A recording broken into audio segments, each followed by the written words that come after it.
Ya está, todo es revisado, Anthony, todito. Ahora, si es que te sale mal, es porque realmente está mal.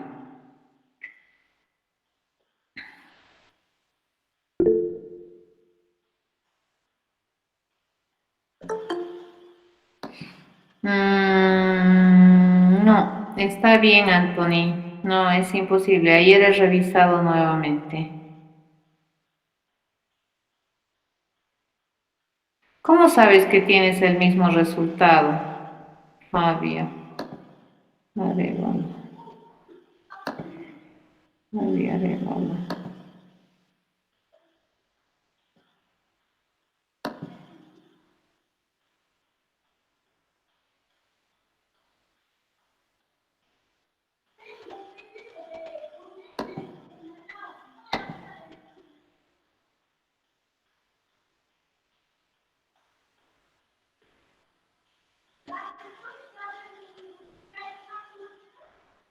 No tienes cero, Fabio, en el 4. No sé de qué me están hablando, chicos.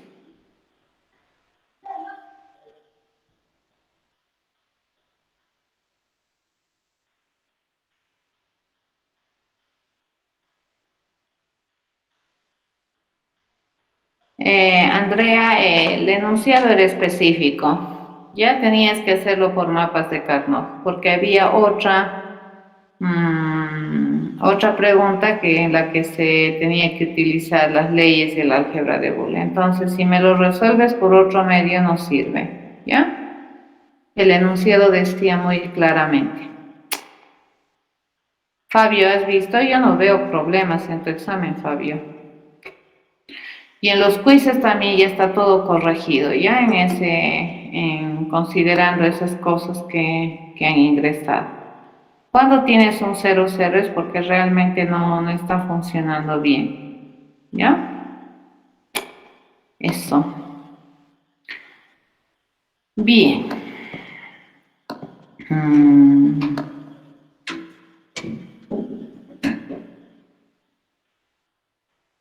no. Es que, ¿cómo no vas a saber, Ariel? El primer día de clases hemos definido eso. De los quizzes, ¿no es cierto? Les dije que íbamos a tener actividad en medio del examen y eso es obligatorio, ¿no? Encima ya no es opcional.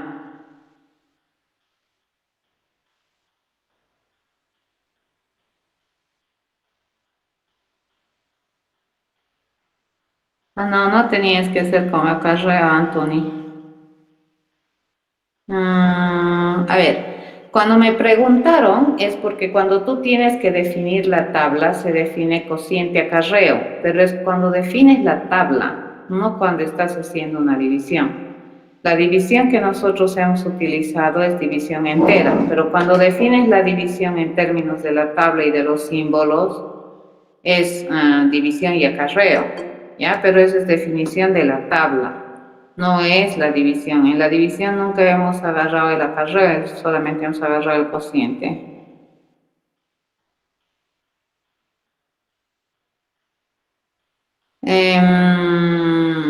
Me imagino que les he entendido mal la pregunta, Rodrigo, porque cuando tú haces la tabla de divisiones tienes que ponerle el acarreo.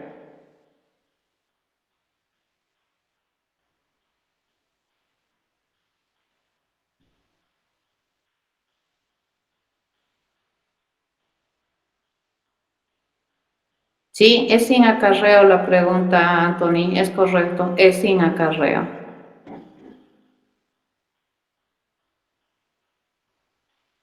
Pues serían los únicos que han puesto el acarreo. ¿Por qué? El resto no ha puesto. Cuando se define una tabla de división, chicos, cuando se define la tabla a nivel de los símbolos del alfabeto, sí se pone cociente y acarreo. ¿Ya? Pero cuando tú haces ya una división entera, ya no se pone pues si no tendríamos que estar hablando de decimales también.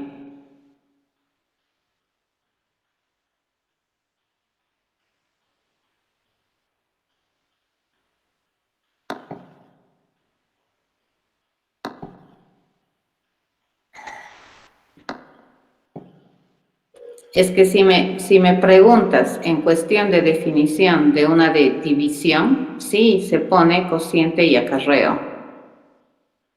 Cuando defines las tablas, sí se pone cociente y acarreo.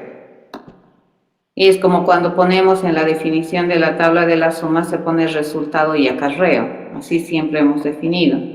Pero cuando hemos hecho las divisiones en clase, solamente hemos agarrado el cociente. Cuando ya hemos agarrado números, ¿no es cierto? Número dividido entre otro número es el cociente. Porque es división entera, porque no aprendimos a hacer división real.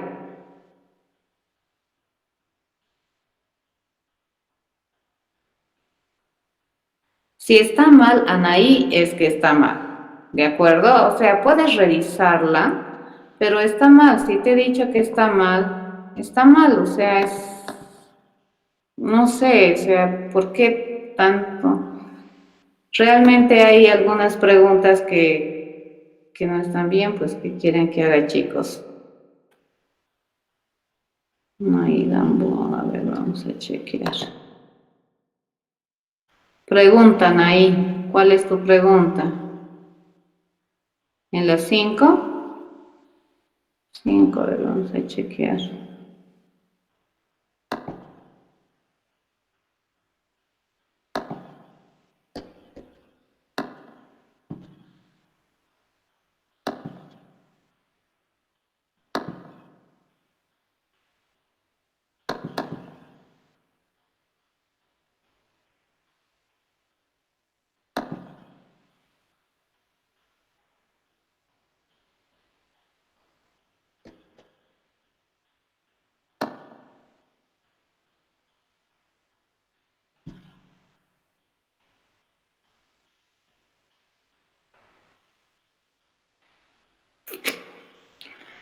Ay, Anaí, revisa mejor, ¿ya? ¿De acuerdo? Porque, a ver, tienes los miltérminos 0, 1, 2, 3, ¿cierto? Tienes el miltérmino 7. El miltérmino 7 no está bien ubicado, Anaí.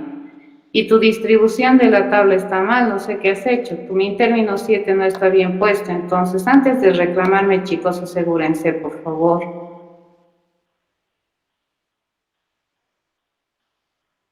Revisa bien, Anaí, y luego recién me reclamas, ¿de acuerdo? Entonces no les he puesto exactamente, en algunos casos sí les he puesto que mi término está mal ubicado. En tu caso el mi término 7 no está bien ubicado. Entonces ni bien tu mi término 7 está mal ubicado, obviamente el resto ya está mal.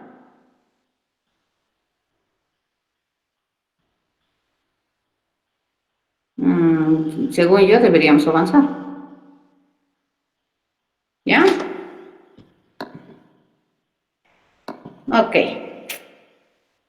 Vamos a avanzar, chicos, porque ya hemos perdido lunes, jueves en el semestre. Entonces, a ver, traten realmente de hacer las cosas bien. Basta, es que si vas a hacer sobre tu borrador, sobre tu examen borrador, probablemente vas a cometer el mismo error. ¿Ya? Entonces hay que tratar siempre de hacer en hoja en limpio las cosas. Ok, avanzaremos entonces. Les voy a compartir en este momento mi pantalla. Y lo que vamos a empezar a ver ya es cuestión de diseño. ¿Ya? Esto tiene que ver con diseño circuital. Y vamos a empezar a revisar con los circuitos más sencillos. Y van a empezar a entender a partir de ahora a qué me refería cuando hablaba de las funciones de álgebra de Boole y cómo es que estas nos ayudan a planear o a diseñar circuitos. ¿De acuerdo? Entonces, vamos a empezar. ¿Todos ven mi pantalla?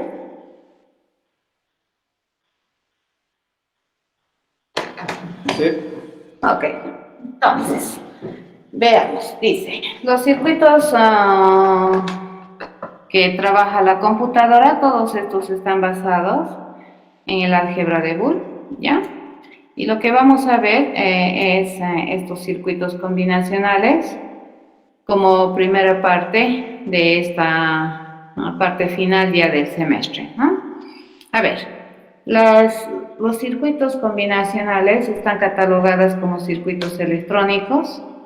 Son circuitos que son básicos dentro de lo que es el diseño arquitectónico digital y suelen ser circuitos completamente determinísticos. ¿A qué se refiere esto?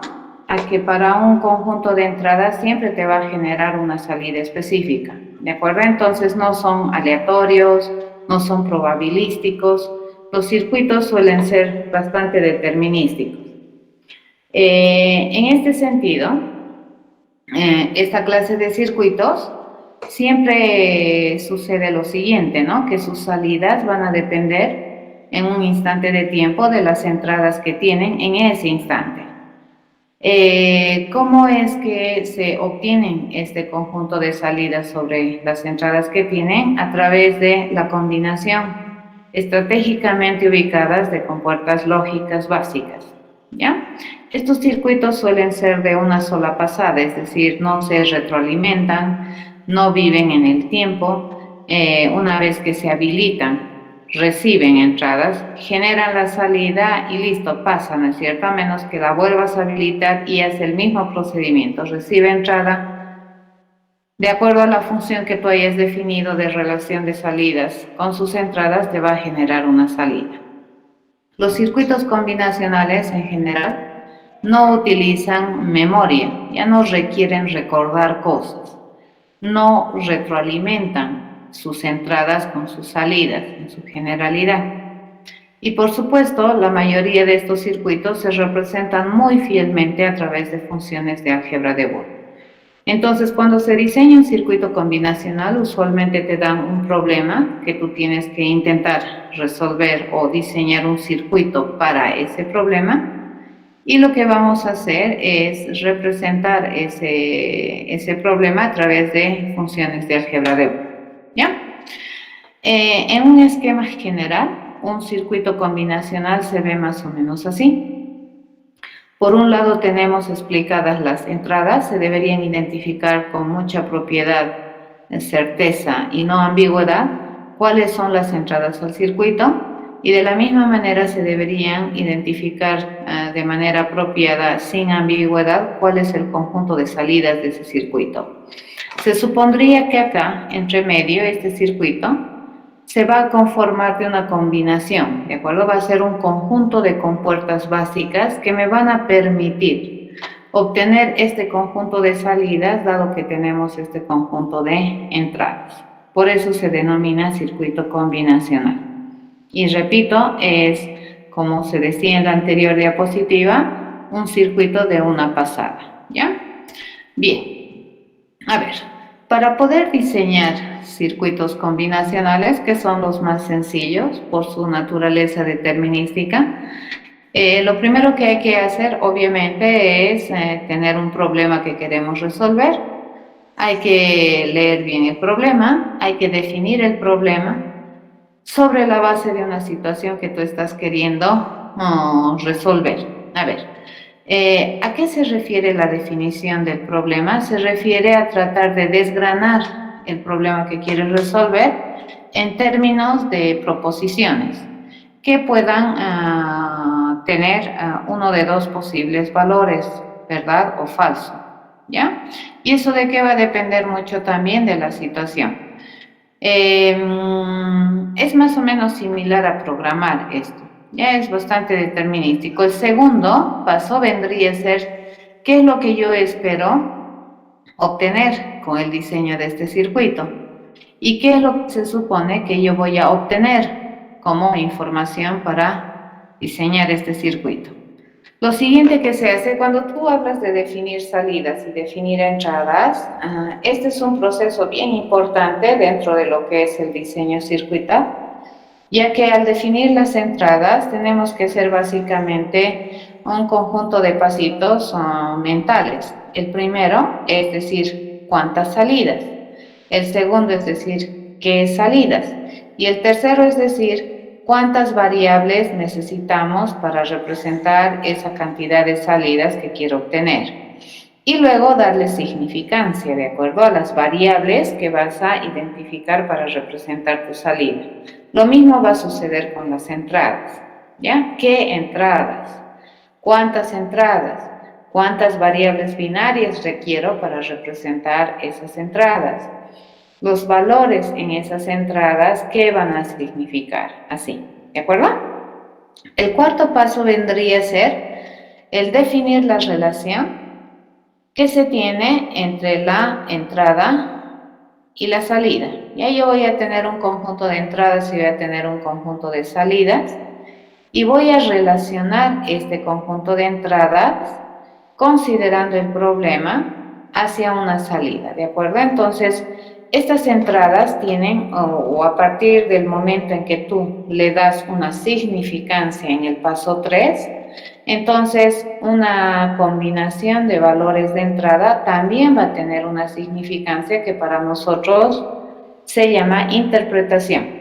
Y bajo una interpretación o un escenario específico del problema, nosotros vamos a definir una salida deseable, ¿ya?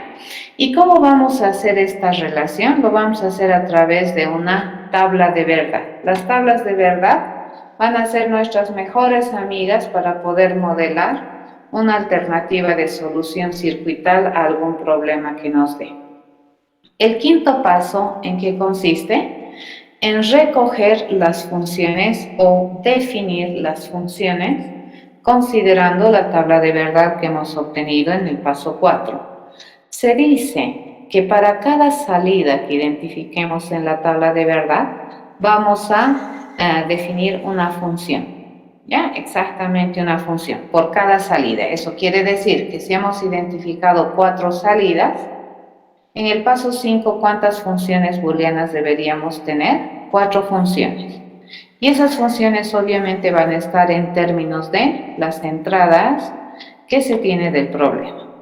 El paso 6, bastante importante, es agarrar estas funciones y simplificar lo mejor que puedas, ¿ya?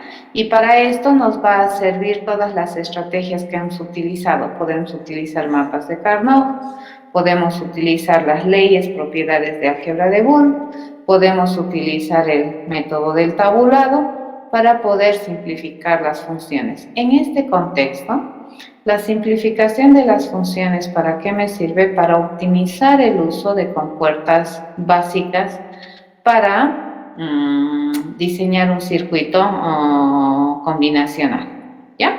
El séptimo paso es graficar y el octavo es construir, ¿ya? Cuando estábamos en clases presenciales, el octavo paso básicamente lo hacían con ayuda de un protoboard, pero ahorita está bien difícil porque no podemos ver presencialmente esa cosa, ¿ya? Entonces vamos a hacer hasta el graficar, vamos a hacer un diseño gráfico y ese supuestamente se puede planchar, ¿no? Entonces se podría incluso conseguir un emulador de protoboards para poder mostrar si es que ese mi diseño funciona de acuerdo a lo que yo espero. ¿Cómo validamos si el diseño funciona? Con esta tu tabla de verdad. Entonces el paso 4, fíjense, la tabla de verdad es bastante importante, ¿ya? Porque ese prácticamente va a ser el núcleo, el corazón de tu diseño. En el paso 6, cuando nosotros decimos simplificar con la finalidad de optimizar la cantidad de compuertas básicas que se van a utilizar en el circuito, en este paso nosotros podemos utilizar adicionalmente a los 3 operadores funcionalmente completos de la álgebra de Boole, todos los circuitos básicos o las compuertas básicas que ya habíamos visto cuando hemos iniciado a revisar lo que es el álgebra de Boole para fines de diseño lógico. Recordemos que todas las estrategias de simplificación de funciones de Boole siempre te las reducen en los 3 operadores funcionalmente completos, en AND, OR y NOT, ¿ya? Y recordemos que las compuertas básicas son en realidad 9, ¿ya? Eso quiere decir que nosotros podemos utilizar esas compuertas básicas para poder seguir reduciendo, pero las estrategias que hemos visto hasta ahora, toditas te simplifican si las usas bien, por supuesto, toditas te van a simplificar a su mínima expresión en base a los tres operadores funcionalmente completos. En su examen he visto que mucha gente, cuando usaba mapas de Carnot, simplificaba y luego aplicaba leyes del álgebra de Boole. Eso es incorrecto, porque si tú después de agarrar una simplificación por mapas de Carnot puedes todavía aplicar alguna regla de simplificación por leyes del álgebra de Boole, quiere decir que no estás utilizando bien tu instrumento, que es el mapa de Carnot. ¿De acuerdo? Y lo mismo con el tabulado. En el tabulado, la primera fase del tabulado te genera harta redundancia. Y el segundo paso tiene la misión esa de eliminar la redundancia. ¿Ya? Sí pueden, Ezequiel. Pueden descargarse, incluso pueden descargarse editores de circuitos. ¿De acuerdo? El anterior semestre hemos utilizado el Logic.ly, que es un trial de 30 días, pero también lo puedes utilizar por internet vía online. Puedes utilizar, es interesante ese Logic.ly y puedes ver, ¿no?, cómo funciona. Le empiezas a ingresar entraditas a tus entradas y vas a ir viendo cómo se comporta. Es completamente para diseño lógico el Logic.ly, ¿no? Y hay otros emuladores y simuladores para diseño de circuitos. ¿Ya? Proteus también bueno, el Proteus es muy bueno. ¿Correcto? Entonces cualquiera que ustedes utilicen está bien. Pero ningún simulador les va a ayudar a hacer hasta el paso 6, digamos, ¿no? Hasta el paso 6 tú tienes que hacer es tu cerebro, ¿correcto? Entonces el paso 4, bien importante, ese es el diseño. ¿Sí? Bien, de eso se trata el diseño circuital. A ver, vamos a ver un ejercicio sencillito. ¿Ya? Supongamos que tú tienes una habitación, ¿ya? Y tú quieres, por ejemplo, cuando llegues a tu cuarto, al ingresar al cuarto poder encender la luz, ¿no es cierto?, sin que te estés tropezando nada. Y cuando te vas a ir a dormir, ¿de dónde quisieras apagar la luz? De acá, ¿no es cierto?, de la cabecera de tu cama, porque si te tienes que parar para apagar aquí y a oscuras caminas, igual te puedes golpear. Entonces, este sistema, por ejemplo, es un conmutador, así se llama, y es un sistema bastante utilizado, sobre todo en los hoteles.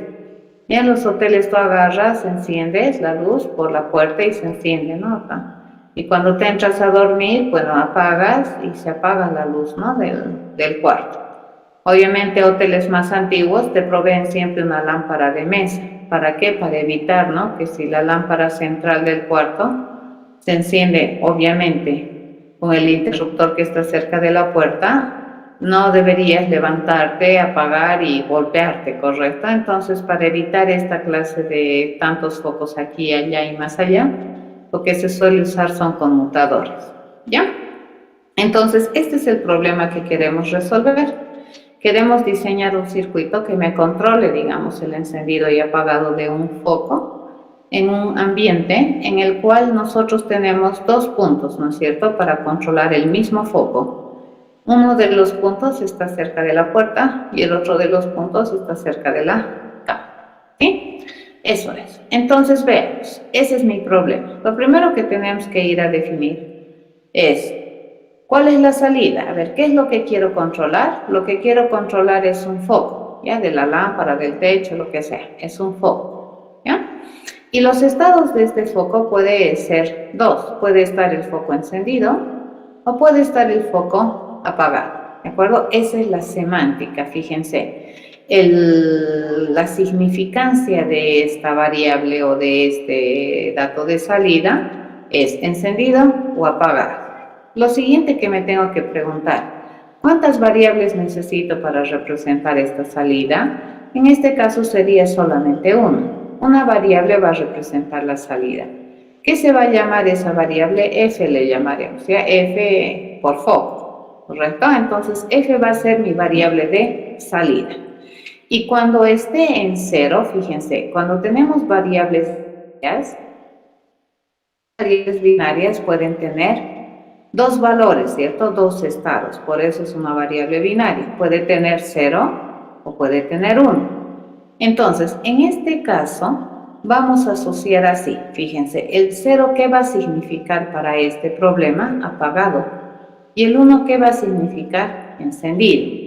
¿Ya? Entonces, cuando F tenga 0, ¿qué significa? Que el foco está apagado. Pero si F tiene 1, ¿qué significa? Que el foco está encendido. ¿Ya? A esto se denomina interpretación. Pero siempre, ¿por dónde partimos? ¿Cuántas salidas quiero controlar? El foco es el que quiero controlar, un hito, ¿no es cierto? ¿Y qué significa esa salida, encendido o apagado, ya? ¿Y cuántas variables binarias necesito para representar esa salida? En este caso es sencillo, solo 1. ¿Y los valores de esa variable binaria qué representan? ¿Ya? Entonces el 0 que representa apagado, el 1 representa encendido.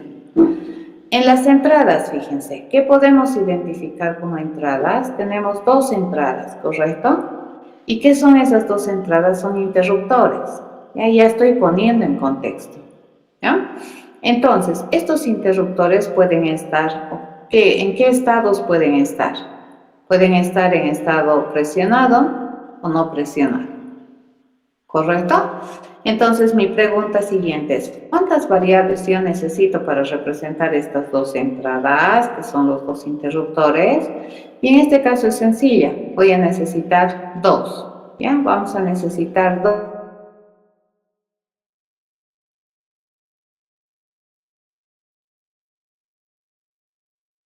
interruptor. Sabemos que cada una de estas variables puede asumir uno de 2 valores, ¿correcto? Puede asumir 0 o 1. Y aquí yo le doy significancia, fíjense, que no está presionado. Y el 1, ¿qué significa? Que está presionado, ¿correcto? Entonces, a partir de ahora, si A es 0, A representa el interruptor 1. Entonces, A0, ¿qué significa? El interruptor 1 está no presionado. Si yo tengo mi variable B en 1, ¿qué significa? Que el interruptor 2 está presionado. ¿Ya? Esto es lo que significa. Sigamos. Entonces, mi cuarto paso, ¿qué cosa es? Encontrar una relación de las entradas con las salidas. ¿Ya? ¿Y cómo vamos a hacer esto? A través de la tabla de verdad. Fíjense, ¿cuántas variables yo tengo? 2. ¿Y cuántas salidas hemos definido? 1. Entonces, a la izquierda de la tabla están las entradas y a la derecha de mi tabla están las salidas. En cantidad, en nominación y en forma. ¿Correcto? Así las pongo. Entonces, nosotros sabemos que si tenemos 2 variables binarias, ¿cuántas distintas situaciones diferentes podemos tener? 4. ¿Y cómo se calcula eso? 2 elevado a la 2, ¿correcto? 2 porque puede tomar 2 estados. Y elevado a la 2 porque tengo una y 2 variables. Entonces, 4 diferentes posibilidades de ser de las variables A y B tengo, ya combinadas. ¿Ya? Por ejemplo, cada una de estas líneas, fíjense, en la tabla de verdad ya tiene una interpretación. ¿Qué significa la línea 1? Que el interruptor 1 no está presionado, que el interruptor 2 no está presionado, ¿ya? Que sería equivalente a decir que los 2 interruptores no están presionados. A eso se denomina interpretación. Entonces, cada uno de los min-términos, max-términos que le habíamos conocido dentro de lo que es un álgebra de Booth, dentro del diseño circuital representa una interpretación. Y fíjense, cada una de ellas es una interpretación única. No hay ninguna otra interpretación acá en esta tabla que represente que los 2 están no presionados, ¿correcto? Esta es, los 2 están no presionados. ¿Esta qué significa? Que los 2 están no presionados, ¿no? Y esta qué significa que están presionados, ¿ya? Eso es algo interesante. Entonces existe, dentro de la interpretación total que se lee en la línea, existe unicidad, ¿ya? Que significa que solamente hay una única interpretación para cada línea de la tabla de verdad. Sobre la base de esta interpretación se empieza a definir cuál va a ser la salida que represente el comportamiento que estamos queriendo modelar.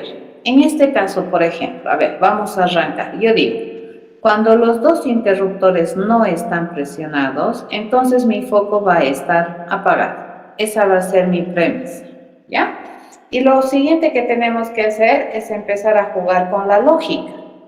Entonces, si partimos que mis dos interruptores están no presionados y mi foco está apagado, por la descripción del problema, nunca jamás los dos interruptores a la misma vez se deberían presionar, ¿cierto? Porque estamos haciendo este conmutador con la intención de que tú entres, enciendas, te vayas a la cama y desde ahí apagues, ¿ya? Entonces, si nosotros estamos ante esta situación, cuando el segundo interruptor está presionado y el primero está no presionado, entonces yo le voy a decir que mi foco se va a encender, ¿correcto? Y esto es lógica. A ver, si estamos en esta situación, ¿qué cambios podemos hacer? A ver, ¿cuántos cambios pueden haber si estamos en esta situación? En un siguiente instante, podríamos presionar el interruptor 1, ¿cierto? Presionamos. Pero si cuando este estaba no presionado y este presionado estaba encendido, entonces si presionamos este, estaríamos en esta interpretación. Por lógica, ¿qué debería ser? Apagado. ¿Correcto? La otra opción es que estando este en 0 y este en 1, este se vuelva a no presionar, ¿correcto? Entonces estaríamos aquí y mi foco estaría apagado, ¿ya? Entonces, esta es la otra versión por la cual mi foco está encendido.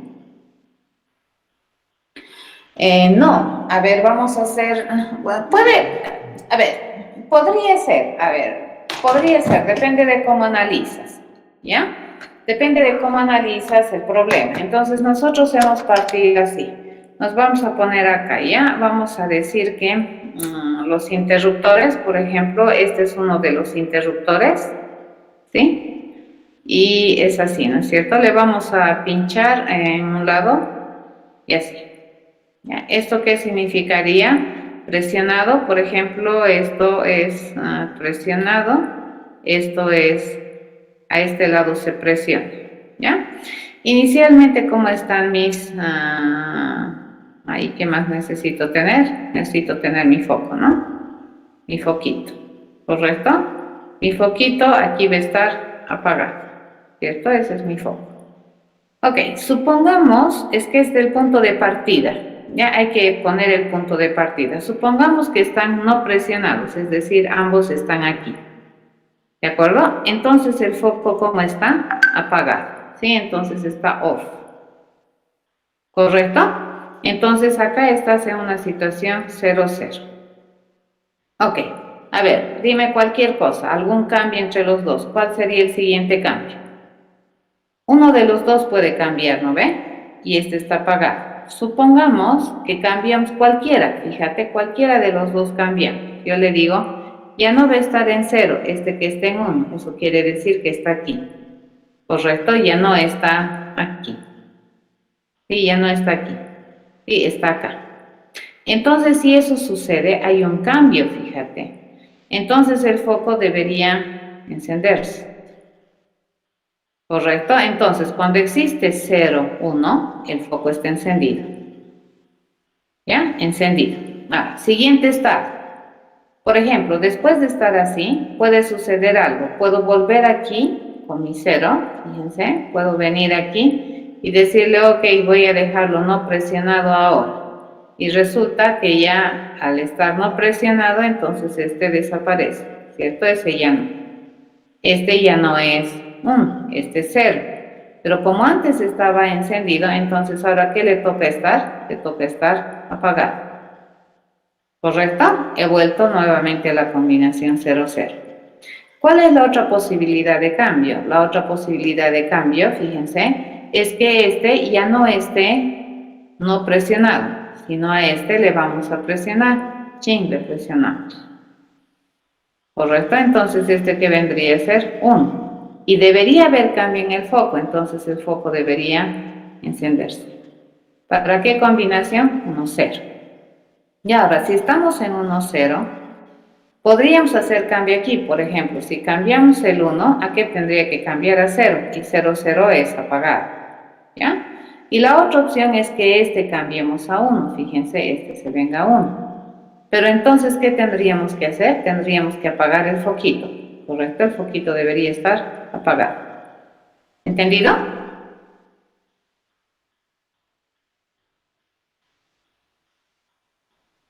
Sí, se vuelve a encender. Esa es la idea. Por ejemplo, usualmente tú entras por la puerta, ¿no ves? Y aquí está tu interruptor. ¿Ya? Tu foco se va a encender. ¿Ya? Su foco se enciende.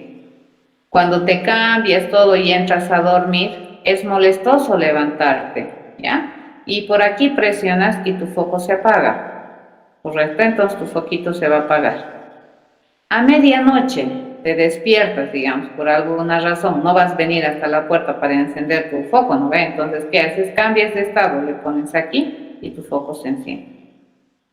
¿De acuerdo? Si tienes que salir a trabajar a medianoche, qué sé yo, se enciende. Y al salir cambias de estado y debería volverse a apagar esto. ¿Entendido? Depende de en qué estado empieces. ¿Ya? Esto es más o menos un sistema interesante, muy sencillito de estado. ¿Ya? Y funciona así, ¿no? Es lo que les había dicho. Cada vez solo uno de los interruptores va a cambiar. Entonces, si iniciamos la primera vez en 0, 0 y decimos que eso es que el foco está apagado, entonces, ¿cuál de los dos cambia? Cualquiera de los dos que cambie. Por ejemplo, si cambio este en 1 y este se mantiene en 0, entonces mi foco debería encenderse. ¿Correcto? Ahora, cualquiera de los dos cambios, fíjense, si este cambio, entonces este se mantiene, mi foco se apaga.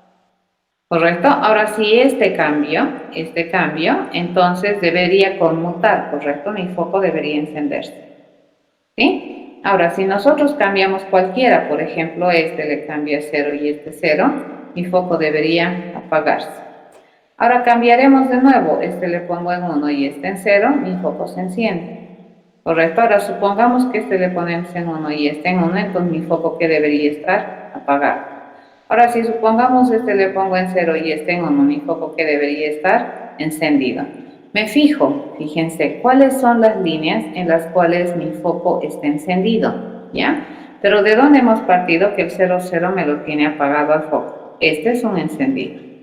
¿Dónde tengo foco encendido? Aquí. ¿Dónde tengo foco encendido? Aquí.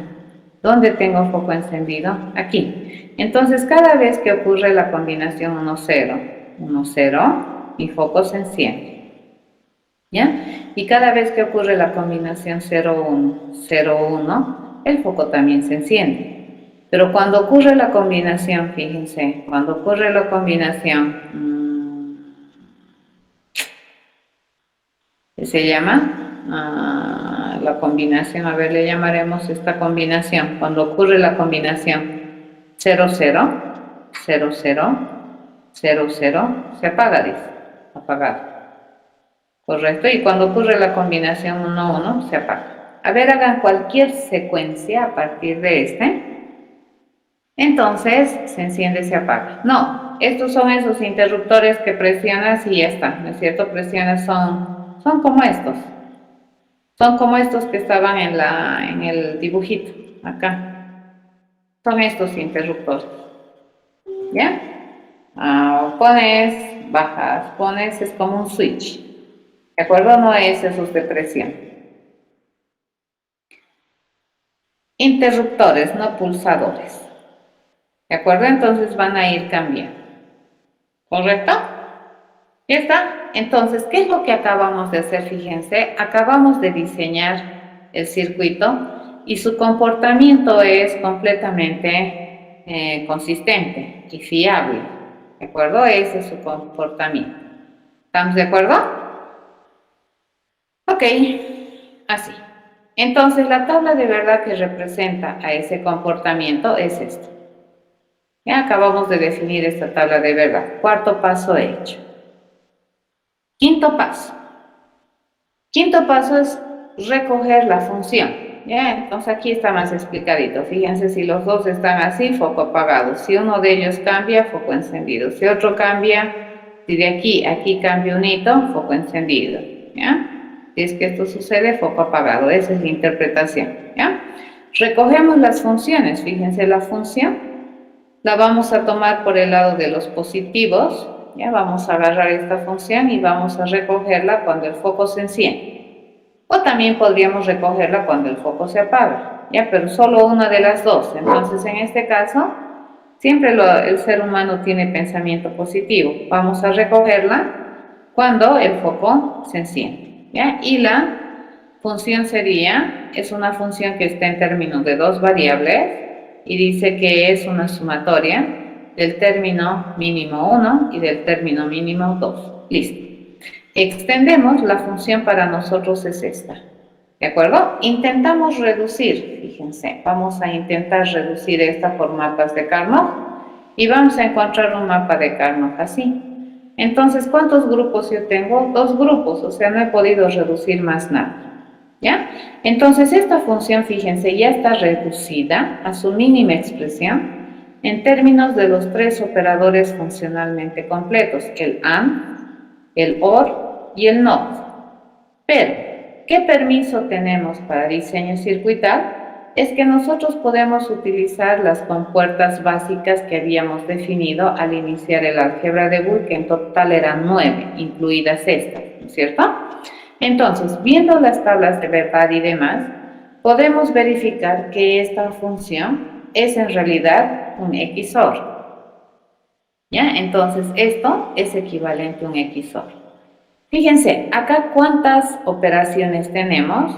Esta es una operación, esta es otra, esta es otra, esta es otra y esta es otra. ¿Ya? En total, ¿cuántas operaciones entonces tendríamos aquí? 1, 2, 3, 4, 5. En esta función tan chiquitita, tendríamos la necesidad de utilizar 5 operadores lógicos. ¿Correcto? En cambio aquí fíjense cuántos operadores lógicos tengo. Uno, que en realidad viene a ser una compuerta básica dentro del diseño circuital. ¿Cuál es mejor? ¿Este o este? Definitivamente este, ¿ya? Pero a estas instancias, ninguna de las estrategias de simplificación de funciones te llega. ¿A dónde te van a llegar las funciones de simplificación? A estos formatos te van a llegar, ¿ya?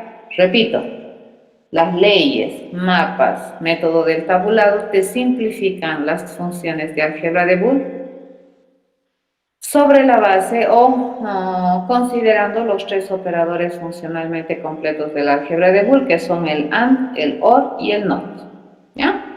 Para diseño circuital nosotros podemos echarle mano a 6 operadores adicionales, ¿no? Y uno de ellos es el XOR. Bien, una vez que tenemos eso, este es mi circuito, ¿ya? Este ya está hecho logically, ¿de acuerdo? Entonces, si pulsamos aquí, se va a encender, apagar, de acuerdo a lo que nosotros hemos hecho. Inicialmente, ¿cómo está mi circuito? Fíjense, los dos interruptores están no presionados y mi foquito debería estar apagado. Esto se supone que ya deberías poderlo pasar a un protoboard y hacer que realmente funcione y encender foquitos. ¿Estamos de acuerdo? Eso básicamente es diseñar un circuito combinacional. En este caso no hemos necesitado combinación de compuertas básicas, ¿cierto? ¿Cuántas compuertas básicas han sido suficientes? Unita. ¿Por qué? Porque hemos logrado analizar una relación de equivalencia para reducir las compuertas básicas que voy a utilizar en el diseño. ¿De acuerdo? Pero eso como hemos hecho, bueno, por experiencia, ¿ya? Y observando las tablas de verdad que relacionan el comportamiento de estas compuertas básicas. ¿Alguna pregunta?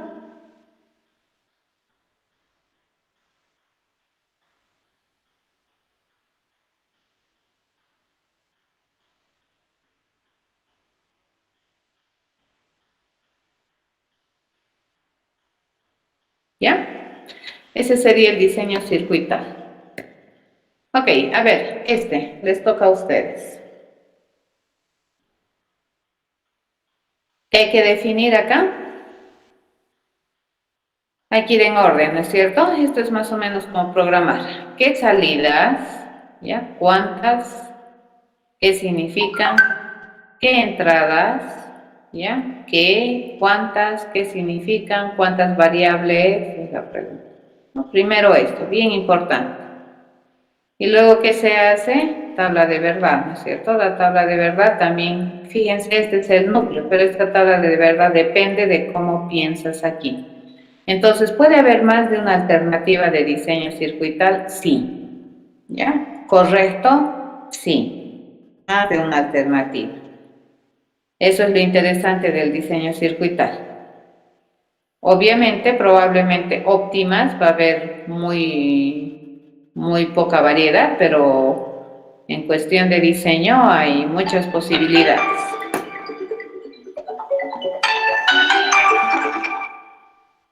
¿De acuerdo?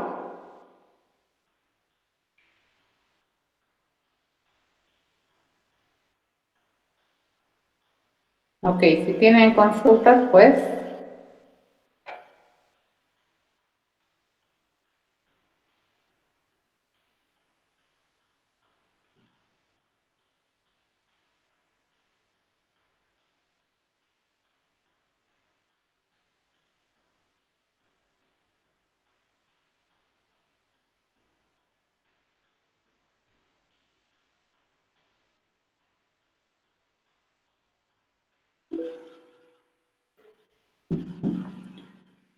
¿qué sería la salida?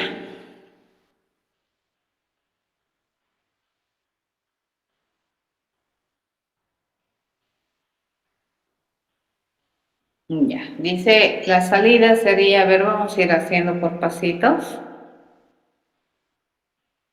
Vamos a agarrar aquí atrás para que no tengamos todo sucio. Entonces, dice, tu salida, dice, serían 2 ventiladores. ¿Correcto? Ya. ¿Qué más? Tus entradas, dice, entradas, serían 3, ¿qué cosa? ¿Qué cosa? 3 sensores, ¿no? 3 sensores. Entonces aquí vamos a poner, estas son las salidas, estas son las entradas. ¿Correcto? Ok, ¿cuántas variables binarias necesitamos? El número de variables binarias es la pregunta. ¿Cuántas variables binarias se necesita para representar esos 2 ventiladores? Volvemos a ver el problema.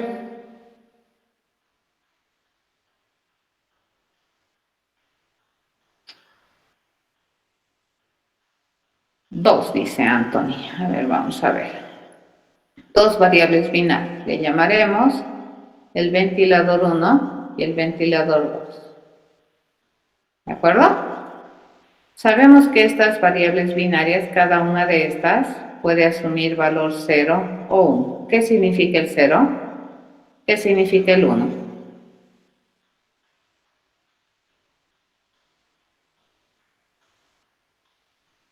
0 no enciende, ¿ya? 0 no enciende y 1 sería enciende. Perfecto. ¿Ya? Bien, ya tenemos semántica, fíjense. B1, ¿qué significa el ventilador 1? B2, ¿qué significa el ventilador 2? 3 entradas, dicen, ¿no ve que son 3 sensores? ¿Cuál es la cantidad de variables binarias que necesitamos para estos 3 sensores? Variables binarias 3, ¿cierto?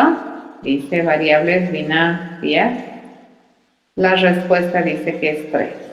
¿Qué le llamaríamos? El sensor 1, el sensor 2 y el sensor 3. ¿De acuerdo? Y me dices, ¿no ves? Sensor 1, sensor 2, sensor 3. Porque dependiendo de qué es, cada nombre de la variable tiene que representar a algo. Entonces, este representa al sensor 1. Este representa el sensor 2. Este representa el sensor 3. Este V1 representa al ventilador 1. ¿Ya? Y este 2 representa al ventilador 2. Esto para que podamos leer, ¿correcto? Cada una de estas variables dice puede asumir valores 0, 0 o 1. Veamos el problema. ¿Ya?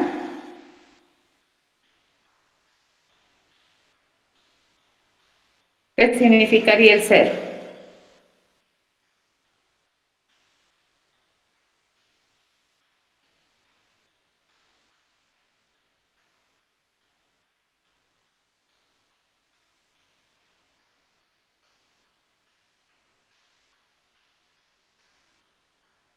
El 0 significaría, como su compañero dice, hay harto ruido ahí, ¿no? Temperatura normal.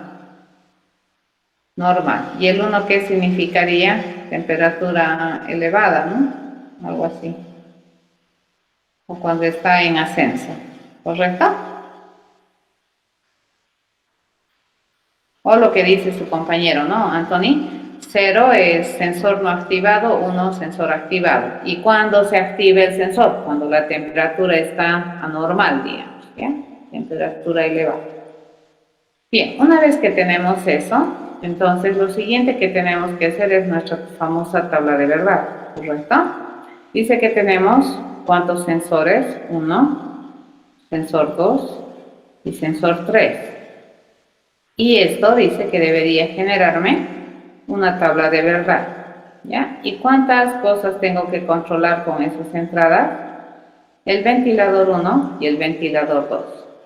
Entonces, con estas tres variables de entradas, ¿cuántas interpretaciones diferentes tenemos? Vamos a tener 8 interpretaciones diferentes, ¿correcto? Esto, eso y esto, ¿no? Entonces llenamos de manera sistemática esto para que no nos olvidemos ninguna interpretación, ¿de acuerdo? Esta es la manera de llenar, ¿sí? Es por intercalación, siempre de grupos en potencias de 2. ¿Ya? Así, listo. Ok, nos venimos al problema y dice, a ver, vamos a achicar un ratito esta pantalla y... ¿dónde está? Achicamos un momento esta para tratar de leer, ¿no? Dice, se ha decidido bla bla bla bla para que nada más bla bla bla. Para ello se ha instalado bla bla bla bla bla bla bla.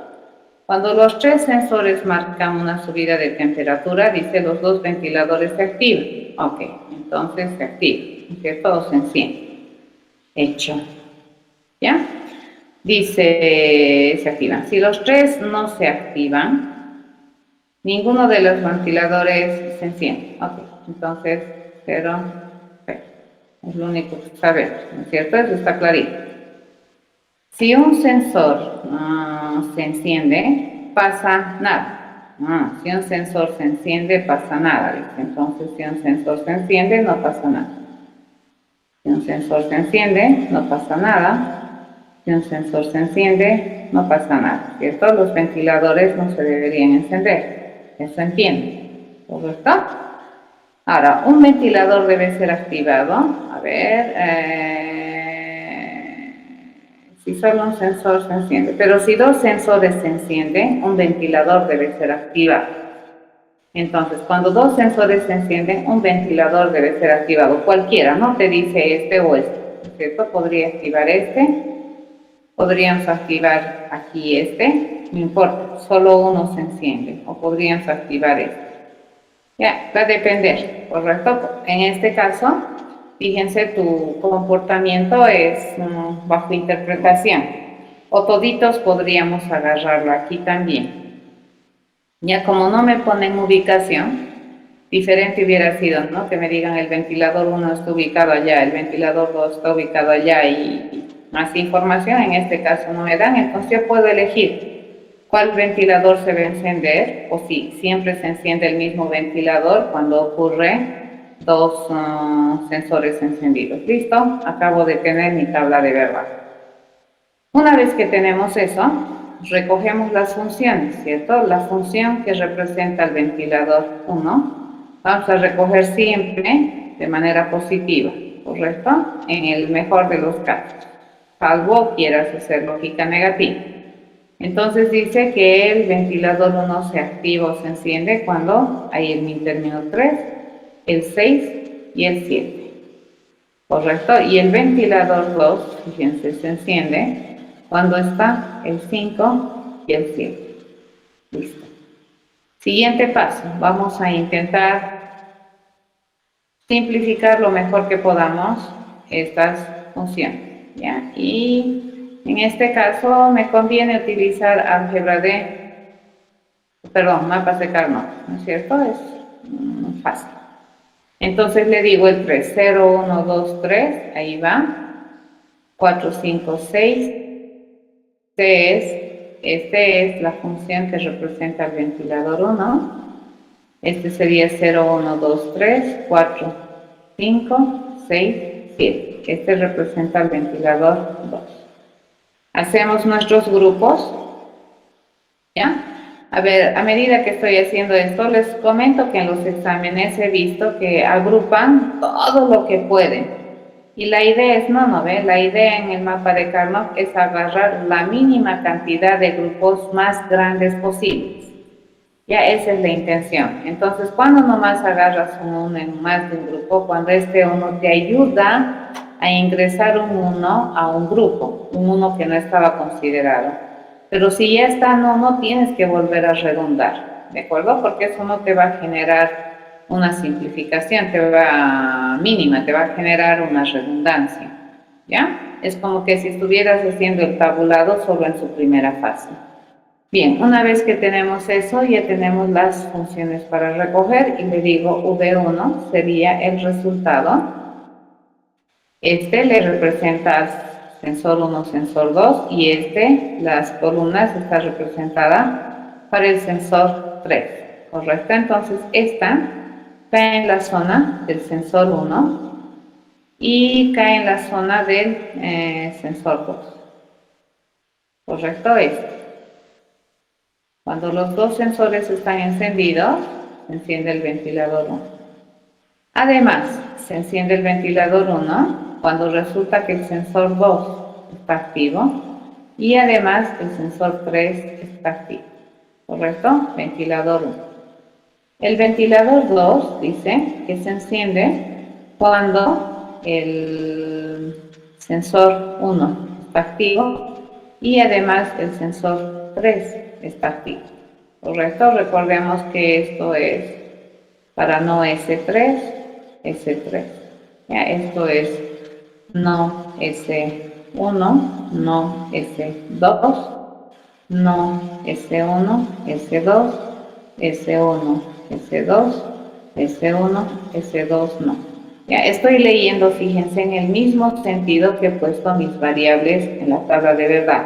Ese es un detalle bien importante, ya para ubicar, si no están muertos. Si pones así y lees en otro sentido, entonces estás ubicando mal. Veamos, ¿se puede reducir esto? A ver, intentaremos. No, ya está. A ver, intentaremos. Esto sería S2 por S1 más S3. ¿Correcto? Esto es 1, 2, 3 compuertas. Esto sería 1, 2 compuertas. Está mejor. Esta es una compuerta. ¿Listo? Entonces hacemos nuestro circuito. Dices, este es el ventilador, ¿no? Los ventiladores a la derecha, en el mejor de los casos, este es el sensor 1, este es el sensor 2 y este es el sensor 3. El ventilador 1 se va a, dice, encender cuando nosotros tenemos S1 y S3, ¿de acuerdo? Cuando uno de los dos está, y dice que este ventilador se enciende cuando esto sucede, y además eso sucede, ¿correcto? Ese es el ventilador 1. El ventilador 2 se enciende cuando resulta que S1, ¿ya? Este es S1, pasamos por aquí, S1 y S3. ¿Listo? Circuito. Esto es un circuito combinacional que me controla estos dos ventiladores, dado que nosotros tenemos estos sensores. ¿Entendido? Así se diseña. Y ese es un diseño circuital combinacional. Aquí que hemos utilizado, hemos combinado con puertas básicas, ¿no es cierto? Con puertas básicas y hemos logrado resolver el problema que me pide. ¿Ya? A ver, ¿qué cosas hay que redundar acá? Que a partir de ahora, cada una de estas líneas, fíjense en su tabla de verdad que había sido una interpretación en el problema. ¿De acuerdo? Esto ya no es más 1 muerto, 0 muerto, 1 muerto. ¿Esto qué significa? El sensor 1 se ha activado porque hay alta de temperatura. El sensor 2 está midiendo una temperatura normal. El sensor 3 está midiendo una temperatura alta. ¿De acuerdo? Eso significa esa línea. ¿Ya? ¿Y esto qué significa? El ventilador 1 está apagado, el ventilador 1 está encendido. ¿Ya? A eso se llama interpretación.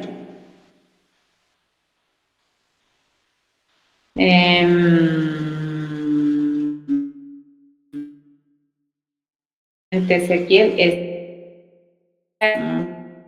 un diseño circuital de base. Y lo siguiente, sí, tienes que hacer cableado, ¿no es cierto? Tienes que hacer un tendido de cableado. A ver, estas compuertas, este AND que nosotros, por ejemplo, dibujamos así, en circuitería física, esto está como un chip. Ya este es un chipcito, ya que viene aquí en una pastillita. Y este tiene patitas, ¿correcto? Así, patitas. Y dependiendo de qué familia es tecnología, usualmente estos chips no vienen con un AND, usualmente estos tienen 4 AND.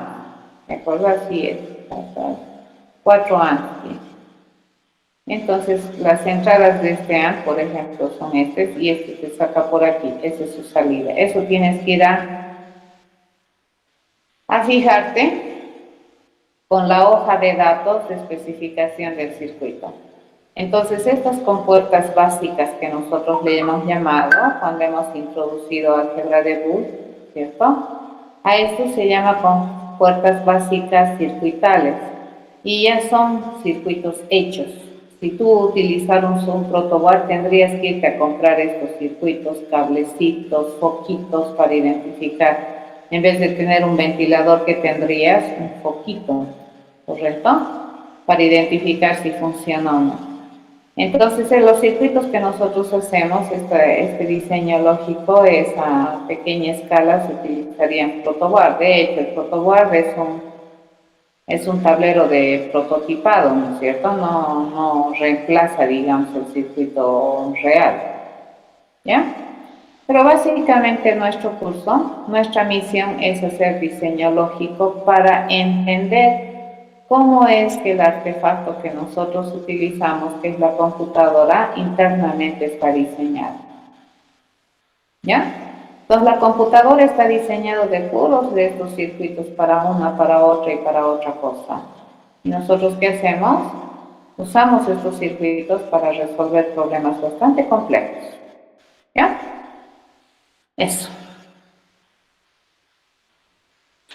Y sí, van a tener tarea, chicos, van a tener tarea. Ya, y vamos a tener presentaciones.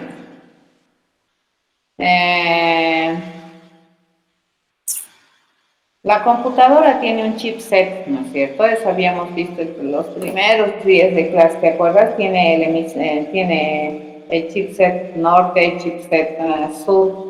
Entonces, cada parte del conjunto de chips que tiene la computadora tiene una finalidad y una funcionalidad. Por ejemplo, en la unidad aritmética lógica tiene circuitos que multiplican, suman, dividen.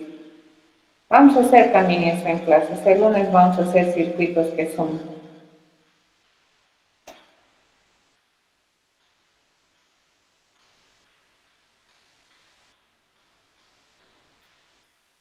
¿De acuerdo? Ok, con esto estaríamos terminando la clase de hoy. Anthony, no me acuerdo quién era, voy a revisar los quizzes de división, ¿ya? Pero por favor en otra, cuando se les pide una cosa, sean específicos. Porque es muy difícil empezar a hacer quizzes con opción A, opción B, opción D, a ver qué se les ocurre responder. Y la definición de las tablas en sistemas de numeración sobre la base de los símbolos básicos del sistema sí se definen en términos de cociente y residuo. Pero los ejercicios que hemos ido haciendo siempre solamente hemos considerado el cociente, ¿ya? A nivel de numeración. Porque la operación, si yo quisiera el residuo, ¿qué tendría que hacer? Tendría que hacer operación específica, modular, ¿cierto? Entonces, la operación, la quinta operación de la aritmética, que casi nunca le hemos agarrado, la agarramos junto con la división, es el módulo. ¿Ya? Pero es la quinta operación aritmética de los números enteros. El módulo, muy importante operación. Bueno, nos estamos viendo el día lunes. Hasta el día lunes, jóvenes. Gracias. Chao, chao. Hasta luego, Lisette. Chao.